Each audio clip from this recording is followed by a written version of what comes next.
Hello guys, আসসালামু আলাইকুম। কেমন আছেন? আশা করি অনেক ভালো আছেন। আমি অনেক দিন পর আপনাদের সামনে ভিডিও নিয়ে চলে এসেছি।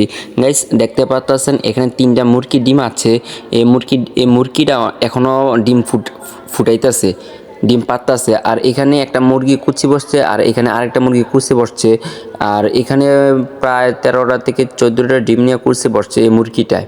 ঠিক আছে গাইস, দেখেন কতটা সুন্দর ডিমগুলাই আমি সুন্দর করে সাজিয়ে বসাইছি যেন সবটি ফুটে।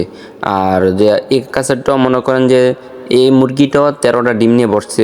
আর এখানে আমার চিনাস আছে, চিনাসটা আজকে 20 দিন যাবৎ ওমে কুচিতে বসে আছে, যারা আপনাদের ভাষায় বলেন কুচি, আমরা বলি ওম। গাইস, এটা ফুটার সময় হয়ে গেছে, প্রায় আজকে দুই দিন লাগবে আরও, এবার ছাউ ফুটে যাবে ইনশাল্লাহ। আপডেট আপনারা পাইবেন, যারা যারা দেখতে চান তারা আমার কমেন্ট করে জানাবেন ইনশাল্লাহ। আর এখন গাইস আরেকটা আপডেট আছে, নতুন করে আমাদের কিছু খামারে কিছু সদস্য আসছে, সেটা আপনাদেরকে দেখাবো ইনশাল্লাহ।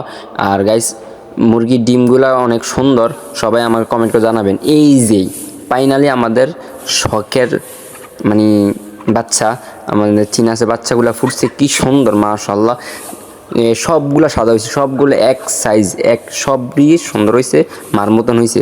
সবাই দোয়া করবেন যেন আমার চিনাসটি ভালো করে থাকে।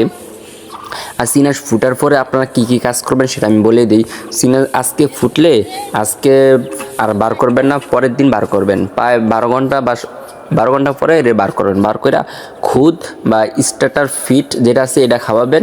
আর লাইসোবিট যদি সবার না থাকে তাহলে আপনারা কি করবেন, লাইসোবিট যদি না থাকে তাহলে লেবু আছে না, লেবু দিয়া আর অল্প কুদু চিনি দিয়া তাদেরকে খাওয়াবেন।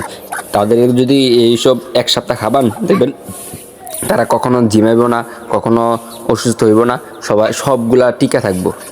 আপনারা যারা জানেন নাই আজকে থেকে ইয়াটা করবেন, লাইসোবিট খাওয়াবেন, না তো লেবু দিয়া পানি খাওয়াবেন, ইনশাল্লাহ দেখবেন সব সুস্থ থাকবে। আর সবাই দোয়া করবেন, আলহামদুলিল্লাহ।